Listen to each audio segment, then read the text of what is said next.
This conference will now be recorded.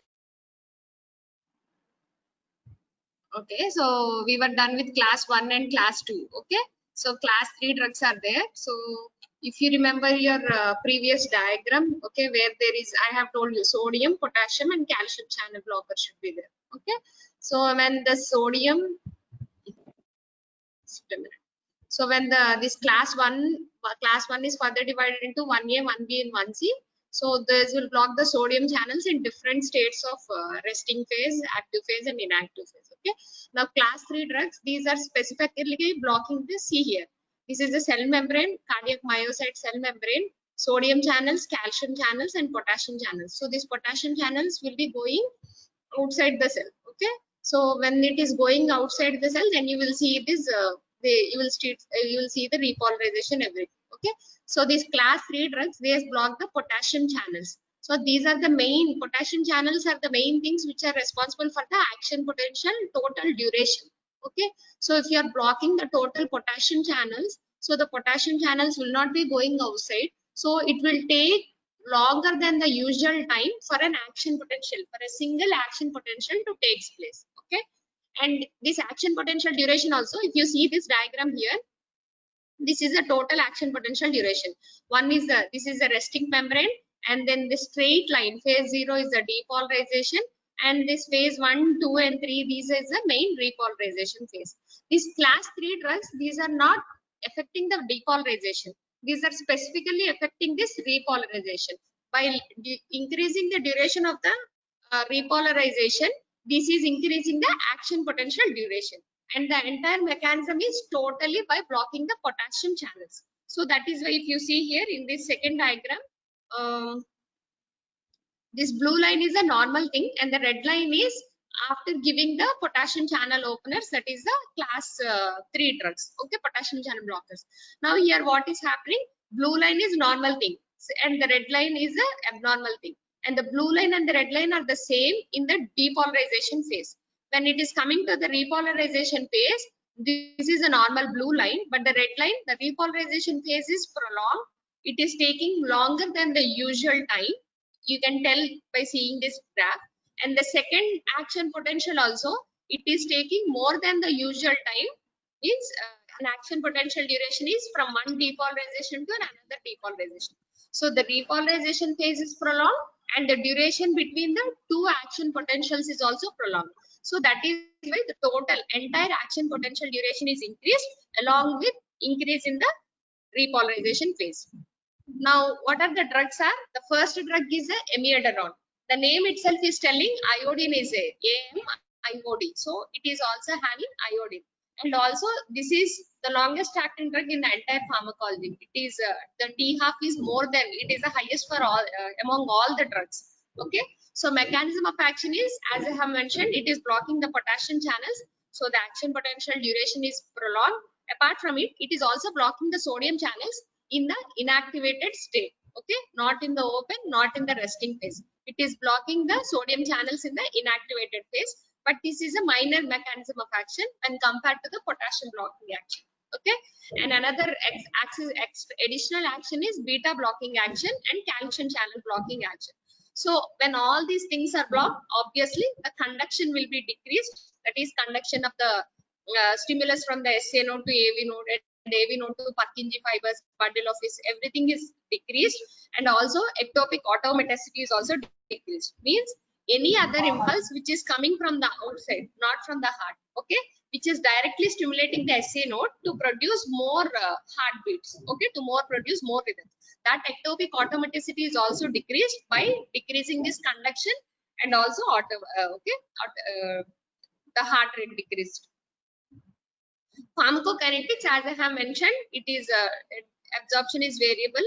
Slow onset, it is taking around 2 days to several weeks, and the duration of action is around weeks to months. Okay, it is around, it will takes around 48 days or something. Okay, so the duration of action is also very long. So that is why I have mentioned T half is the longest for the amiodarone. And the dose also, we will normally, because of the variable absorptions, most often times we will prefer by giving an intravenous or infusion. Okay, so whenever we are giving, we have to give, because onset is slow and the duration of action is also for a longer time. So we have to always give a loading dose to maintain a steady state concentration. So it will be given around 150 milligram over 10 minutes. Okay. And then 1 milligram per minute for every 6 hours. So the maintenance infusion will be around 0.5 milligram per minute for 24 hours.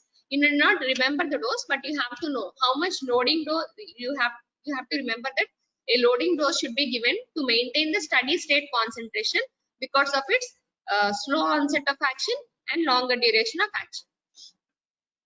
In which types of arrhythmias can be used? It can be used for both supraventricular and ventricular tachycardia because it is blocking all the sodium channel, it is blocking potassium channels, and it is also having beta blocking action and also calcium. Because of its multiple mechanism of actions, it can be used for supraventricular and ventricular tachycardia. Now coming to the adverse effects, it is the biggest failure for the amiodarone. It is having multiple side effects affecting all the systems. Starting with the cardiac, the patient may go into the heart block because it is totally blocking all the channels. So the patient may go into the heart block. And QT prolongation. As I have mentioned, QT is ventricular depolarization plus repolarization. As it is prolonging the repolarization, the QT interval is also prolonged, and the action potential duration is also increased. So one heartbeat to another heartbeat, from one rhythm to another rhythm, it is taking more than the usual time. So obviously in 1 minute, the number of heartbeats will be decreased because the action potential duration is increased. So the patient will end up in bradycardia. And sometimes this bradycardia may go into the heart block and ultimately the cardiac failure and the hypotension. Okay. Pulmonary, it may go into pneumonitis because amiodarone, it is known to have pulmonary fibrosis. It is affecting the cyst part of the lung. So the patient may go into the pulmonary fibrosis. Actually, there is one diagram to show.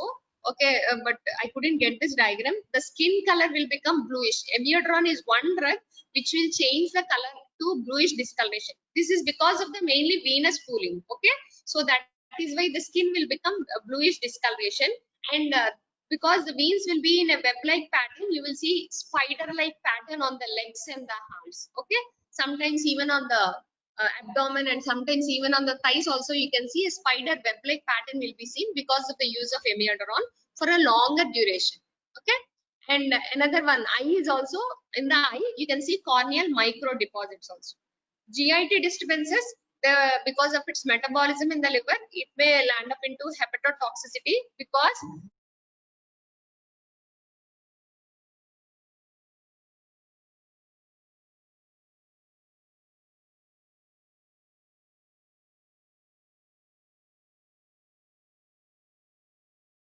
of its longer duration of action. Okay, and as I have mentioned, it is also having iodine in the name itself is having. So whenever the active go into hypothyroidism. Okay, this is just a mnemonic for your PG entrance, like what all actions are there with the amiodarone. It is an anti-arrhythmic action, multiple mechanism of action, blocking sodium channel, blocking the potassium channels, beta blocking actions, and the calcium blocking action.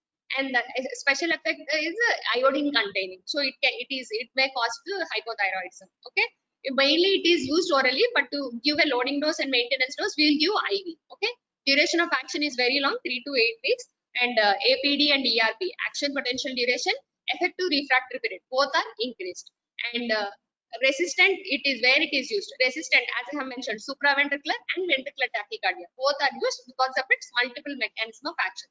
So it is used in resistant atrial flutter or atrial fibrillation, ventricular tachycardia, and recurrent ventricular fibrillation. It can be used in all atrial and ventricular fibrillation, but we are using this because of its multiple side effects. We will use only if all the other drugs fail. Okay, so that is why resistant atrial fibrillation and recurrent ventricular fibrillation. Okay, and on prolonged use, pulmonary fibrosis. Okay, and sometimes neuropathy may occur, but this is very rare. And in the eye, corneal microdeposits may also be seen. Okay, this mnemonic is essential for your PG entrance exam.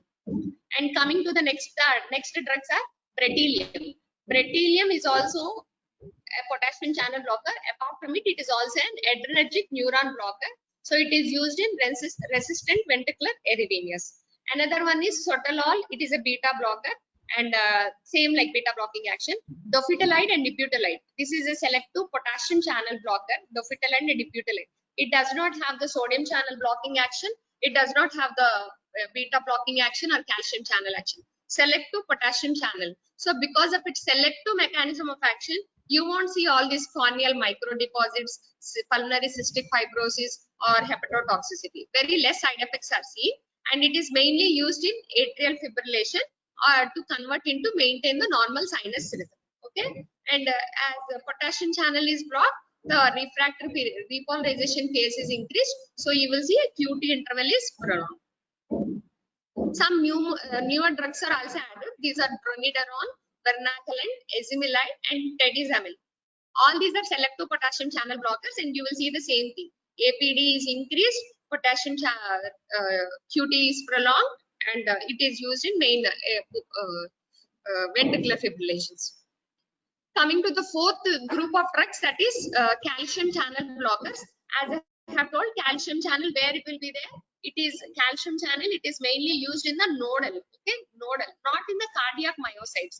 This is calcium channels are essential for the nodal contractility. Means AV node, SA node, for those nodal, for one depolarization and one repolarization, they need more calcium. The calcium is the main ion for the depolarization in the nodes, rather than compared to the cardiac myocyte, where sodium is the main ion for the depolarization. Okay. Now what is happening as we are blocking the calcium channels here? These class 4 drugs, they are slowing the phase for spontaneous depolarization, and they also slow down the conduction from the SA node to the AV node and to the Purkinje fibers. Okay. So they inhibit the, here in this diagram, if you see, the upper one blue color line is the normal one, whereas the red color line, because of the calcium channel blocking, the depolarization is decreased, and you can see that the duration is also decreased because the conduction is decreased. They inhibit the inward movement of calcium, so the contractility is decreased, automaticity is also decreased, and the AV conduction is also decreased. What are the drugs used here are verapamil and diltiazem. Verapamil, this is mainly specifically used for to terminate the supraventricular tachycardia, PSVT, okay, paroxysmal supraventricular tachycardia. Okay. Now, why we are specifically using the calcium channel blockers in the ventricular tachycardia? Okay. Now, as I have mentioned, it is blocking the conduction. So, from SA node to AV node to the ventricles. Okay.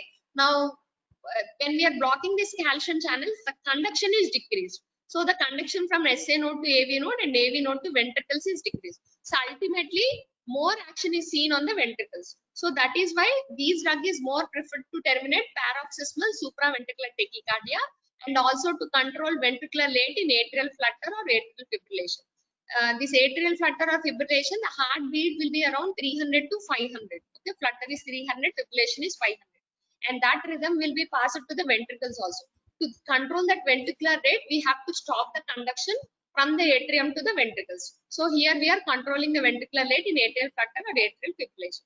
Now coming to the drug interactions, verapamil calcium channel blockers have more. I think this might you have learned in your what is this cardiac heart failure. Okay. So there, this verapamil, it will displace the digoxin from the binding sites, because both of them have high tissue binding. Okay. So it displaces the digoxin from the binding site. So obviously you will see more plasma level of digoxin, and renal clearance of digoxin will also be decreased. More mechanism of action you will see. Other antiarrhythmics, apart from these calcium channel blockers, you will see adenosine. Adenosine is one. You remember A, T, and C and G. Okay, adenosine, thymidine, guanosine, and cyclorazine or something. Adenosine is a purine. A and T are purines, and C and G are nucleotides. Here adenosine is one purine nucleoside, which is also having an antiarrhythmic action, and that action is very short duration of action, but it is very fast acting, fast onset of action. Okay. Intravenously, if you are giving one shot of adenosine, it is suppressing the automaticity, means it is suppressing the capacity of the SA node and the AV node to produce more heart rates, okay, to produce more heartbeats. So it is suppressing the automaticity. It is also suppressing the AV conduction, means conduction from SA node to AV node and the AV node to ventricles. Okay. Apart from it, because it is a purine nucleoside, it is having a vasodilator property. Okay. So it is dilating the coronary arteries. So as I have mentioned, any conduction, any drug which is having action on conduction, obviously that will be the drug of choice for the ventricular tachycardia, especially paroxysmal supraventricular tachycardia. And the side effects will be nausea, dyspnea, flushing and headache because of the dilated coronary arteries. Adenosine also the same like amiodarone. It is decreasing the amiodarone. It is prolonging the action potential duration and it is increasing the refractory period also. Here adenosine, this is the red line is the adenosine, blue line is the normal one. It is decreasing the refractory period, okay, and it is also increasing the action potential duration because the refractory it is as it is decreasing the conduction and also automaticity, it is taking more time to generate a new impulse. Okay, so adenosine and amiodarone are, though the both of them increase the action potential duration, amiodarone increases the refractory period and thereby increasing the action potential duration. Here it is decreasing the repolarization phase and increasing the refractory period and thereby it is increasing the action potential duration. See, the mechanism of action is it is acting on the specific G protein coupled receptors.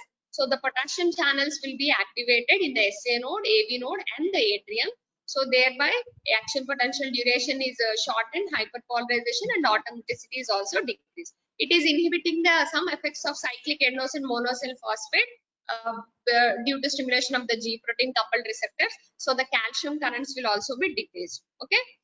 So AV nodal refraction period is increased and also it is inhibiting delayed after depolarization. If you remember that one diagram I told you, during that effective refractory period, any new stimulus will come, it will increase, it will produce a new depolarization. That is called delayed after depolarization. So it is inhibiting those currents also. And then other antiarrhythmic drugs, atropine, which is an anticholinergic drug. It is used in sinus bradycardia. Okay, and digitalis, atrial fibrillation and flutter, because of it is decreasing the contractility. And magnesium, digitalis induced erythemias. This is a drug of choice for digitalis induced erythemias. How it is acting, we don't know the mechanism of action, but maybe it can be due to influencing that digitalis receptor, that is sodium potassium ATPase channel. It may block the sodium potassium ATPase and the sodium channels or certain potassium channels or calcium channels, but mainly it is suspected that it may block the digitalis receptor, that is sodium potassium ATPase. So digitalis, it is used in digitalis induced erythemia if at all only hypomagnesemia is present. Okay, if hypermagnesemia is there, this digitalis cannot act there. Okay, and refractory ventricular tachyarrhythmias also it can be used, and Torsades D point is if serum magnesium level is normal. Okay, it can be given IV 1 gram over the 20 minutes phase. And last, ultimately the drugs of choice are sinus tachycardia. Okay, sinus tachycardia means the SA node is having a problem in the automaticity, and so it is starting producing more, it is generating more stimulus, so more rhythms and more heart rate is increased, so it is causing sinus tachycardia. So at that time we can't use all these sodium channel blockers or potassium channel or calcium channel blockers. We have to give a beta blocker which will completely inhibit the sympathetic system. So SA node automaticity will be decreased. So that is why the beta blockers, the class 2 drugs, are the drugs of choice for the sinus tachycardia. And next one is the atrial extrasystole. Okay, atrial extrasystole means atrium, those are they are producing the extrasystoles, mean more heart rates there. Okay, even there also because of its automaticity only they are producing the extrasystoles. So we have to stop the sympathetic conduction. So propranolol is the drug of choice again for the atrial extrasystoles. Again, atrial flutter or atrial fibrillation. Here also the propranolol, that is the beta blockers, are the drugs of choice. Atrial flutter or fibrillation, clinically how they will present is suddenly the patient will start telling like I am having palpitations. Now if you see the heartbeat at that time, atrial flutter or fibrillation, the count will be like around 200, 300, flutter will be 300, fibrillation will be around 500. Okay, so at that time you have to give an intravenous drug. Esmolol is a drug of choice at that time because IV short duration of action, it will be there for a short time only. So esmolol is a drug of choice to reduce that attack. Okay, Esmolol. And one more thing is verapamil and digoxin, as I have mentioned. Verapamil, because of its calcium channel blocking, calcium is the main ion for the nodal depolarization, SA node, AV node. Okay, that because of extra rhythms only, this atrial flutter or fibrillation will the patient will land up in atrial flutter or fibrillation. So the calcium channel blockers are also the drugs of choice for the flutter and fibrillation. Digoxin, if you remember your heart failure chapter, it will decrease the contractility. It will improve the capacity of the heart, but the heart rate will be decreased. Okay. So it is an inotropic drug which will increase the contractile capacity of the heart. Means what it will do, the heart rate will be decreased. So in normal heart rate is in 1 minute the heart will be beating around 72 times. Now in this 70 because of this atrial flutter or fibrillation 300 to 500, every time whatever the time is left, the heart will be beating very rapidly. So the duration between one systole and the systole and another systole will be decreased. So the diastole phase will be decreased. Diastole is a filling phase. So atrium to ventricle, whatever the blood is there from left atrium to left ventricle, it will be decreased. So the blood will be pulled up in the veins, okay, because of this atrial flutter or fibrillation. Digoxin, what it does is it will decrease the heart rate. So the duration between one systole and another systole will be increased, means the diastole is prolonged, and also at the same time it is increasing the contractility, the capacity of the heart to contract the ventricles, to push more amount of blood from the left ventricle into the aorta will be increased. So more amount of blood will be pumped into the aorta. So all the other organs will be having good blood supply. Okay. So digoxin, because of its ability to reduce the heart rate, it is used in the atrial flutter or fibrillation. Paroxysmal supraventricular tachycardia, as I have mentioned, adenosine is one drug which is having the capacity to decrease the conduction. Okay, and esmolol also the same thing. And ventricular tachycardia as class 2 drugs and class 4 drugs. Both of them are the drugs of choice for ventricular tachycardia: lignocaine, procainamide, and amiodarone. Ventricular fibrillation, the same class 2 and class 4 drugs, lignocaine and amiodarone. AV block means complete. There is no way that the transmission is there from atrium to ventricles. So the ventricles are not beating, but the atria are beating. Okay. So we have to give the atropine and the isoprenaline. Atropine is the drug of choice for any heart block. Okay. So that is why it is being used for what is the CPR. Okay. If I show you some diagrams.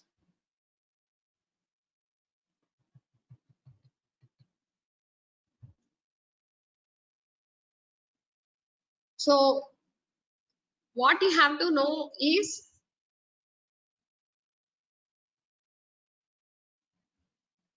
what you have to remember from this entire chapter is you have to remember this one. Okay. This diagram is very important. Okay. You have to know what is this depolarization, which ion is going outside, which ion is going inside. Okay. So if you know this main phase 0, phase 1, phase 2, phase 3, and phase 4. Okay. Now this phase 0, sodium channel will be going inside, potassium will be going outside. Phase 1 will be and calcium, phase 2 calcium channel, and phase 3 will be only potassium channels. Okay. So if and this here also you have to know one more thing is this sodium, no diagram should be there.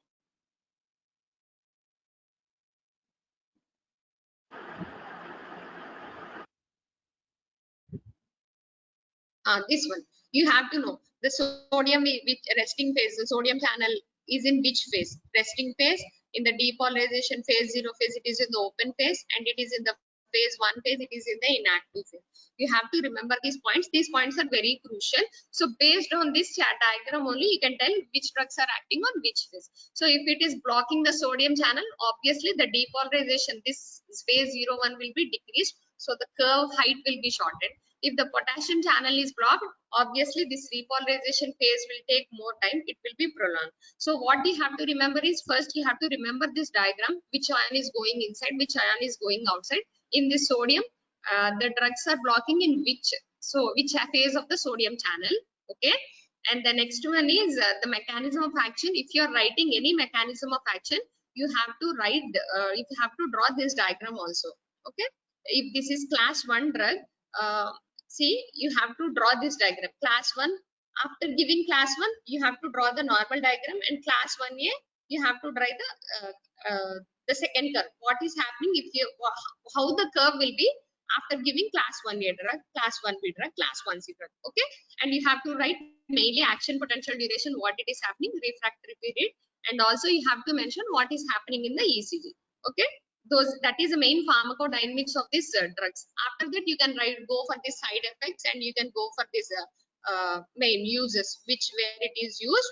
Okay, and the side effects. If you remember about all these drugs in this way, okay, what is happening to the curve, what is the effect of APD, refraction, ECG, and then coming to the uses, in which type of arrhythmias it is used, and in which what are the side effects. If you remember about all these drugs in this way, that will be sufficient for this chapter. Okay, and next one is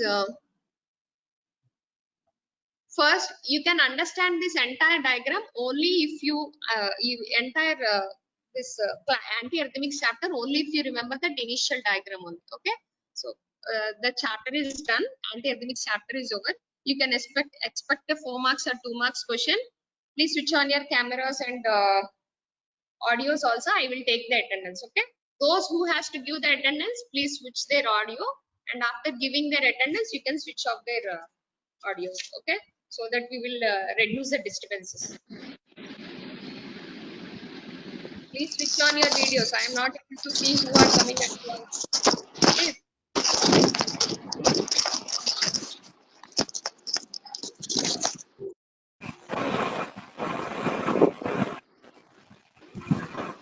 Okay, we'll start attendance.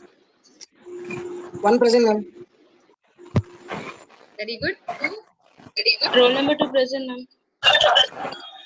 3, 3 present, ma'am. 4, 4 present, ma'am. 5, 5 present, ma'am. Present, ma'am. 7, 7 present, ma'am. 8 present, ma'am.